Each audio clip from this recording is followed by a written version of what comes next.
I tend to avoid older MMOs for a reason. It's not because I fear the games will be bad, it's that the players who've been playing them for years will take any critiques of their mechanics as a damnation upon that game. They walk barefoot in the snow, uphill both ways, and they like it that way. Who am I to introduce a newcomer to these far-established titles? That doesn't stop these companies from trying to update their tried-and-true, already beloved games, though. The sheer number of MMO sequels for games that technically aren't supposed to end is surprising. EverQuest 2 and now EverQuest Next, Lineage 2, Final Fantasy XIV, Guild Wars 2, and of course, this title. So it's time to take a look to the sequel, one of the oldest Korean grinders out there, and see what it does in 3D. This is the MMO grinder, and it's time to look at Ragnarok 2.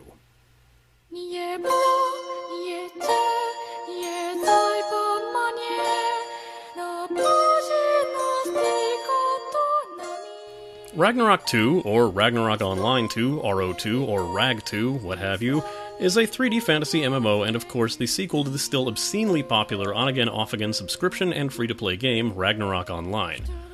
As the name might suggest, the game is based upon Norse mythology, and by based on I mean randomly uses names from Heart of Ymir, Mount Mjolnir, Freya as the goddess of destruction. Love, beauty, fertility, gold, war, death. Is there anything I'm not the goddess of?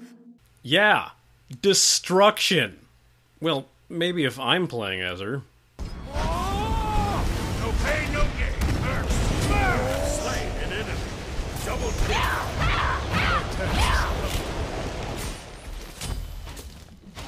You have slain an enemy. Triple kill. The hell are we talking about again? Rag 2 is developed by Gravity and published in the North American market by Gravity Interactive, available on both their site Warp Portal and on Steam.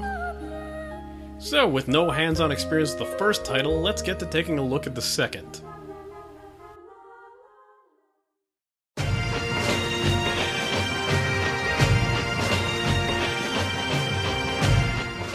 It's a pretty nice looking game for its style, and it's relatively easy to run, save for the expected chugging of the frame rate when entering more populous and busy towns. There's also a few funny graphical glitches where your character will end up standing while riding on their mounts. It's expectedly a cute looking game with an anime style, but forgoing the usual cel shading features in a lot of 3D anime style titles. With that comes the cute character designs, both for player characters and the monsters. Especially the monsters. Expect to feel bad for murdering tiny rabbits and slimes with names like Baby Pouring. Granted, some of the creatures' cuteness can hide their disturbing true forms, like a mushroom whose true mouth can be a massive toothed maw on their cap, or the Sandastar, an adorable smiling starfish whose real face is on— oh dear god! Environments look nice, but they don't very often. There's a lot of areas that are just simply vibrant green forests or plains, with an exception of a few side areas and dungeons. I've had yet to run into any vastly different looking areas until I was at level 25. That's halfway through the game. The touches to detail and animation are easy to miss, but fantastic, with a lot of intricate movements to the attacks, even showing different, well-animated facial expressions and things that normally wouldn't have been giving that kind of attention. Simple things like crafting. So, yeah, it's a solid looking title, nothing groundbreaking and pretty easy to run, but nice all around.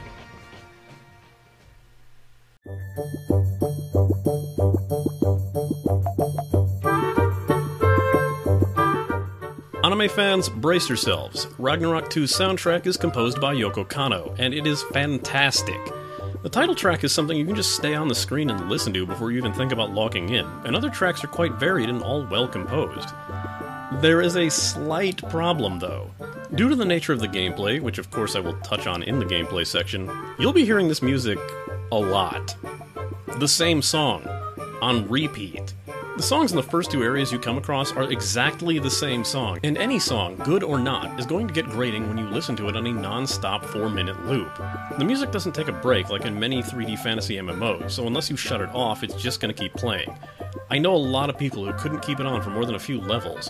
It does change, and there are dozens of interesting, well-composed tracks, but just be wary of this. Sound is pretty well expected of a cute-styled MMO. Lots of high-pitched squeaks from your enemies and your character when attacking. No, the real treat in sound comes from this game's voice acting. Oh man. I like to think there's three schools of bad voice acting. The non-native English speaker, like in Hunter Blade, the disjointed line read, like in Raiders, and finally, this game reveals something I haven't seen since the Xbox title Sudeki, and to a lesser extent SWTOR. What I call, my cousin knows how to do an accent voice acting. This is bad. Forced French accent? Hummy English accent? Dumb guy voice? It's all here. Just listen to this cavalcade of wonder. Cooking is my passion. Welcome. Is there something I can help you with? Today, we have lots of elegant items. Please come back again. Hello? All repaired. Great, but repetitive music and terabad voice work. Your mute button might get a workout either way. Adjust those sliders accordingly.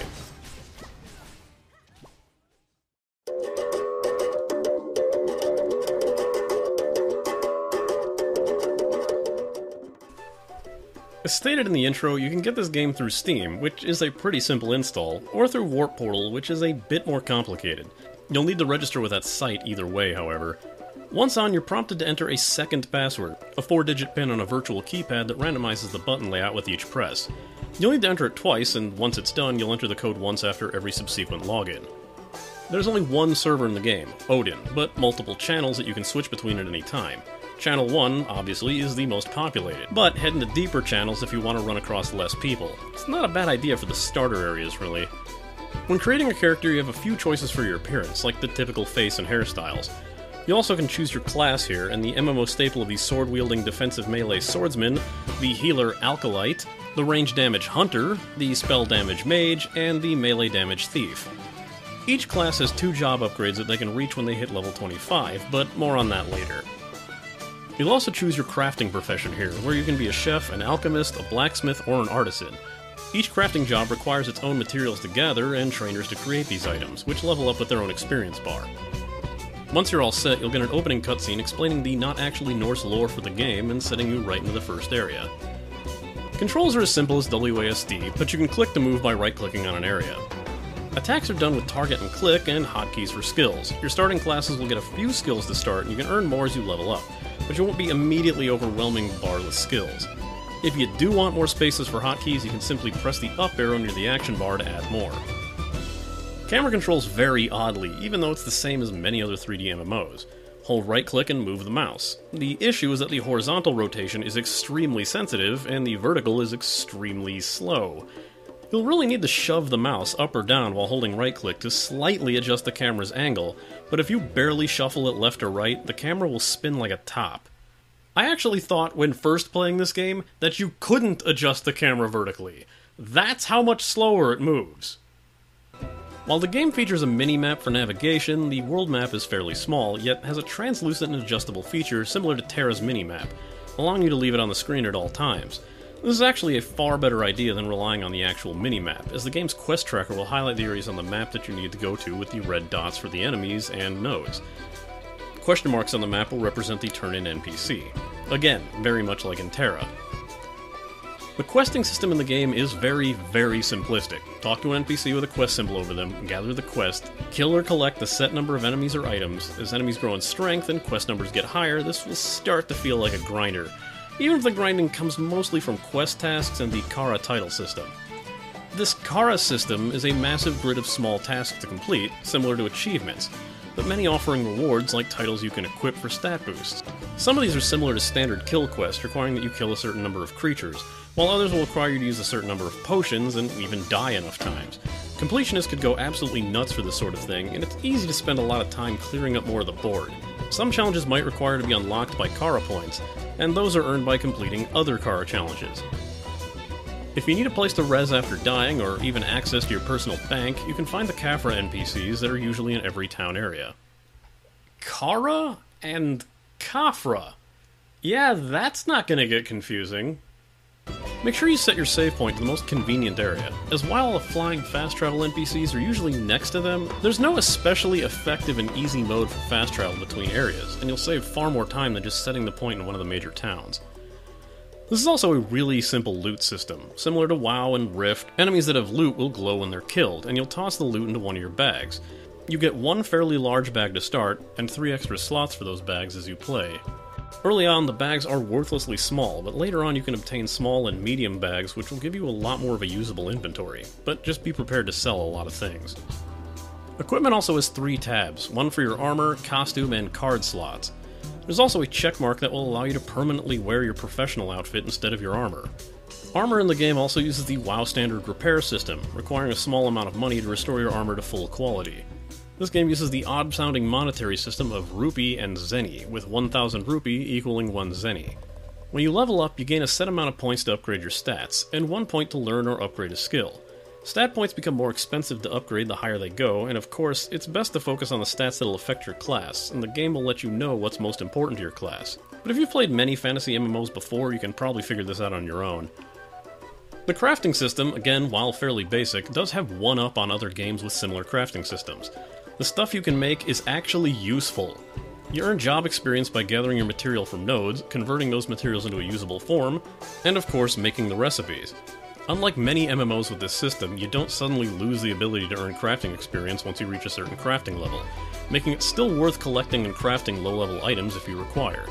For example, blacksmithing uses various materials, but even the lowest level minerals will earn you some experience when converting them to crafting materials. It'll always be worth the same amount of experience, but the amount of experience you need the level increases, and of course, higher level materials and patterns will offer more experience. The swords and armor you can make with blacksmithing are nearly always the best stuff that you can get at that level and quality without delving into rare and dungeon quality gear. It's even better than many of the drops and quest rewards. It's worth crafting in this game, is all I'm saying. Getting crafting high enough also grants you access to a Guardian once you hit the right level and perform a crafting quest. This Guardian is a 30-second set of buffs, and the Guardian buffs that you'll receive will depend on your crafting job. You can only use this once your bar is full, and pressing V will activate those buffs.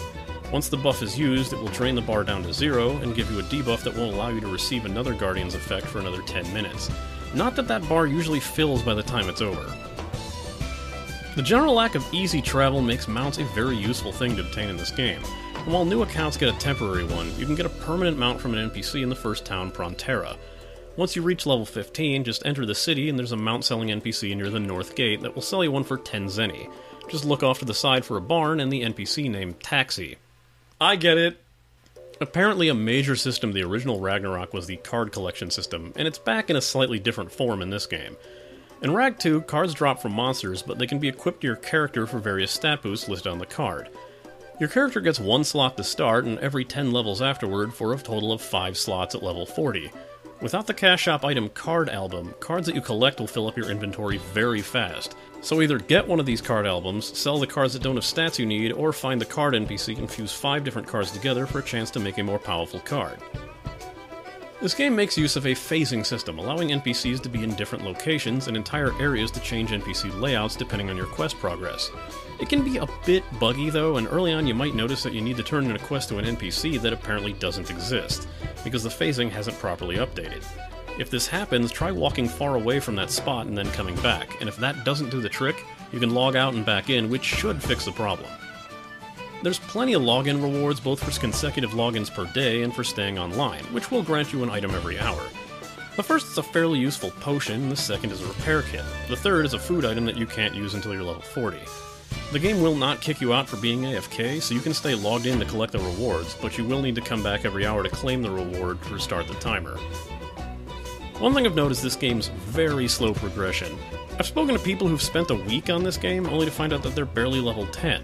The first 2 areas are very similar, and you won't reach the game's first official town until level 11 or 12. If you're hoping to sail through the game's levels, you're gonna grow very impatient. Not to say it's not doable, but a lot of people might give up on the game far before level 25 when you reach your job change. As a swordsman, I decided to upgrade to a warrior, trading the well-rounded defensive and offensive abilities of the original class set for a powerful two-handed sword. The issue is the combat is still pretty simplistic. It's entirely viable to play an effective swordsman with nothing but the skills Bash and Aura Strike maxed out, using 3 bashes and the finisher Aura Strike to deal the most damage the fastest. And that still carries over to the warrior class as well. When you upgrade your class, you still have access to the first class's skills, and you'll have all your stats and skill points reset to distribute as you wish. But that dominant strategy of Bash, Bash, Bash, Aura Strike still remains the most effective option. I can't speak much for the other classes, but I can't imagine it's too much different. My leveling experience consisted of nothing but hitting 2, 1, 2, 3 over and over again while keeping an eye out for the next time I needed to use a potion. This game is the first time I've ever worn out my thumb to complete fatigue while using my MMO mouse for so many repetitive button clicks. That's the game's major issue. It's still a grinder. It might be quest-focused, but there's still a lot of monster bashing to be done, and it gets worse as you get up in level. To make matters more frustrating, higher level areas contain enemies that, of course, are tougher to take down, are aggressive and will attack you when they get in range, and oftentimes are grouped so ridiculously close together, forcing you to pull them one by one, lest you be ganged up and destroyed within seconds. And the worst part, they have an atrociously fast respawn rate, with the enemy you just killed showing up mere seconds after killing them, giving you little to no time to loot the enemy if you're not in a safe spot. Throw 3 or more enemies into the mix, and your health will run down so fast you'll start to understand how easy it'll be to get that 20 Deaths Kara quest complete. If you do manage to scrape by with a sliver of health and an unretrievable pile of loot in your wake, you'll find that your health takes far too long to restore, even sitting or using food items. The sheer amount of single target pulling, fight time, and health recovery can make a simple kill 10 enemies quest take far longer than you'd expect it to. Group play is highly encouraged here. This might become an insufferable slog within days. There are many interesting story moments in the game if you're willing to take the time to read them, but unless you're a fan of quest grinding or have a completionist mindset, you might not last long enough to enjoy them.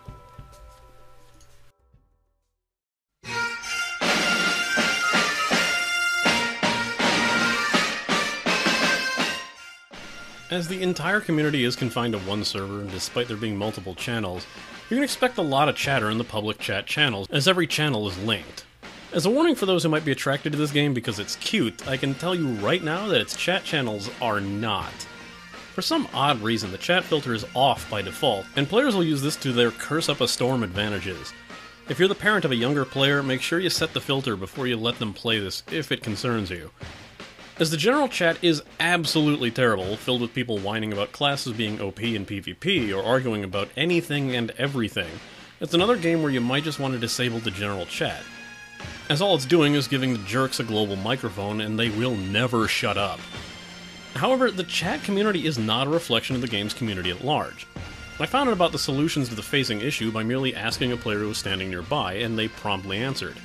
Better example? There are boss enemies scattered in varying parts of the map, often required for tougher Kara titles and quests. These enemies usually drop high-quality weapons that are bind on pickup, meaning they cannot be traded to other players or sold in the auction house if you get one. As I was grinding in an area near one of these monsters, I was suddenly invited to a team by a level 50 player. Taking the risk of just accepting the invite, I clicked it and I got the message, "Come here, it's a good sword." Since the sword that dropped was bind on pickup, the guy who killed the monster decided it was better to let a new player get it than to just vendor it off. Instances I ran weren't filled with people yelling about people being under or overpowered, and many high-level players seemed willing to help out the lower-level ones. So the people are decent, just don't go looking for them in the public chat. Dungeons are pretty standard. Find an instance portal which are scattered around the map and enter it. Dungeons also have a set difficulty level that you can choose before you enter, as long as you're the team leader. Alternatively, you can use the dungeon finder to queue up instantly for any dungeon you qualify to enter. This relegates the party to a tank, healer, and 3 damage classes. You can choose which role or roles that you want to play when you queue up, and in standard Dungeon Finder fashion, you'll get in much faster if you queue as a tank or a healer. Damage will have to wait a while before they get in, but when they finally do, it's possible someone might just be AFK or decline the invite, starting the entire process over again. It's one of the few cases where standing in front of the instance and asking for invites is usually more effective. Useful to instance groups, the game is a built-in threat meter, letting you instantly know who has the most attention on an enemy and letting you back off if that enemy is about to attack you as a damage class, or letting you know it's about time to toss another threat-building skill on the enemy if it's starting to slip when you're tanking. Guilds are fairly easily formed, but with a bit of a cost. Paying 20 zenny, which becomes much easier to earn as you go up in level, will let you create a guild with a max of 10 letters in its name. You can even upload a personal emblem by following the instructions listed. But be warned that this doesn't seem to work if you've installed the game through Steam. There are 2 forms of PvP, the tried and true dual invite, which I honestly didn't see too many people spamming as per the norm of these games. The second is a PvP arena that opens at random times. Entering this arena will scale you to level 50 and place you in a massive battle royale against enemies and other players. After a match, the players with the highest scores will move on to the new round until a champion is crowned.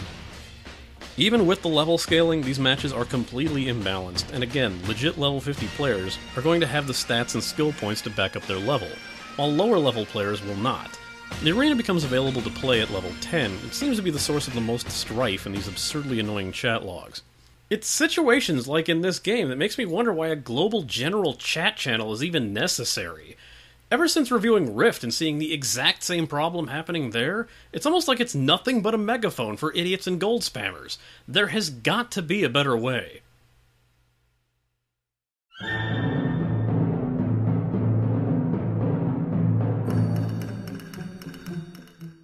This is pretty much the basics of a free-to-play MMO cash shop, which a few things might seem overly convenient, but I'll get to that. First off, the gold exchange is completely logical for once, no Microsoft point syndrome here. It's 1 cent per point, so if an item is 500 points, it's $5. Simple. Getting points through Steam does seem to offer some pay more, get more bonuses, but they don't seem to exist if you get the points through Warp Portal. One major problem people have is the fact that you can't choose the costume to purchase. Costumes only come in random packs, meaning that you can't choose what costume you want. However, these costume pieces can be sold on the auction house or traded between characters, so you can sell or trade yours to hopefully get the piece that you are seeking. Mounts are also available as rentals, and in mount packs, but the lack of permanence might not be worth the price of admission. You might notice that bank storage is very limited, as well as your personal inventory. However, it costs $10 or 1,000 points to expand your bank space by 20 slots. You can also purchase these super large bags to expand your personal inventory greatly, but these don't come cheap as you're looking at $20 a bag. Since cards take up a lot of space in your inventory, you can purchase a card album to store every card you receive up until it expires. Cards you have stored in the album will remain if the album expires, but you can't add more until you purchase another one. These don't go for too much, and they do last for 30 days. Speaking of rented items, there's the VIP access ticket that, while not entirely necessary, will grant you a good boost to your stats, HP, and movement speed for a set amount of days and can be purchased with the 1-day or 30-day tickets. You'll get at least one in the mail when you start out, that'll last for about a week, so you can gauge if this is something that's worthwhile to purchase once it runs out. Finally, this is another free-to-play game that's rather fond of the lockbox, as these Pandora boxes will drop constantly from enemies and require cash shop keys to open. You can also just sell or toss these for 10 rupee a piece, as they're really easy to come by.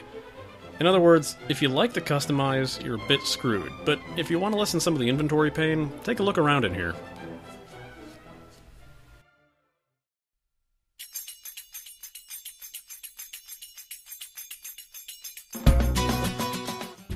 This is kind of a tough game to recommend, but at the same time, I didn't think it was a bad game in the least. It's just a very niche title, taking absolutely no risks and following the modern-day MMO formula to the letter. Simplistic combat and lack of any real head-scratching moments make this a decent beginner's MMO, or for those who aren't looking for anything too complex. Here's my final rating. Sometimes a simple game is just all you want, and it doesn't get much more simple than Ragnarok Online 2, making this a pretty good MMO for those that are new to the genre. The game looks great and is quite simple to run with its appealing visual style. To back up the visuals, the game's soundtrack is wonderful, even if it tends to play on endless loops. It might be worth checking it out for the soundtrack alone. Finally, if you're the type who likes to have a lot to do and enjoys completing all sorts of simple tasks, the Kara title system will offer far more than just standard quest grinding. Payment is best focused on making the inventory aspect of the game a little bit easier, and there's a lot of times that you'd rather hang on to or trade an item rather than just toss it out. A good amount of items, like mounts, are rental only, so be wary when making purchases to make sure that it's worth buying the item for the short amount of time you'll actually have it, especially the mounts, card albums, and VIP tickets. Finally, it's disappointing that costumes can't be specifically purchased, only granted from random packs. If you're looking for something very specific, it might be better to look on the auction house than in the cash shop. Since I have no experience with the original Ragnarok Online, I can't say whether or not you'll enjoy the second. You don't need to play the first to enjoy it, though, as they are two completely different games. But here's at least the problems I'm seeing with this game, many of which are directly related to each other. First off, once you reach the point where the game's throwing more aggressive enemies at you, and the tight grouping and atrociously fast respawn rates make solo, even small group content very frustrating, as enemies will respawn faster than you can loot or even defeat them. In turn, the combat is about as basic as you can get, and even having only played a magician and a swordsman, I was not doing much more than standing still and pressing the same hotkey patterns for hours on end in every battle. Once the basic rotation is discovered, there's no reason to do anything else. The simple combat, tough enemies, large quest quotas, and slow health restoration all lead to the game feeling more and more grind-focused as the more levels you gain. It's a game I felt I was getting steadily weaker than stronger. Finally, my first question I fielded to a few who played this game when it debuted: what makes this game so special that everyone wants me to play it? The answer I received, and now conclude after playing it, is nothing. This is about as bare bones as a 3D fantasy MMO can get. If you're hoping Ragnarok 2 will turn the markets on its head and wow you with new mechanics that you never thought of before, sorry to disappoint. It may have a certain charm, but there's nothing you haven't seen in many games before it. Next time, I'll be looking at a game that has been hyped beyond recognition and has been in development for years, even though it has yet to deliver on any of its promises.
Everything's for sale. Take your pick. Take your pick. Come again. Take your pick. Take your pick. Everything's for sale. Take your pick. Take your pick. Come again. Take your pick. Take your pick. Welcome. Take your pick. Take your pick. Come again. Take your pick. Take your pick. Stop it! Pity for you, I am not a goddess of mercy.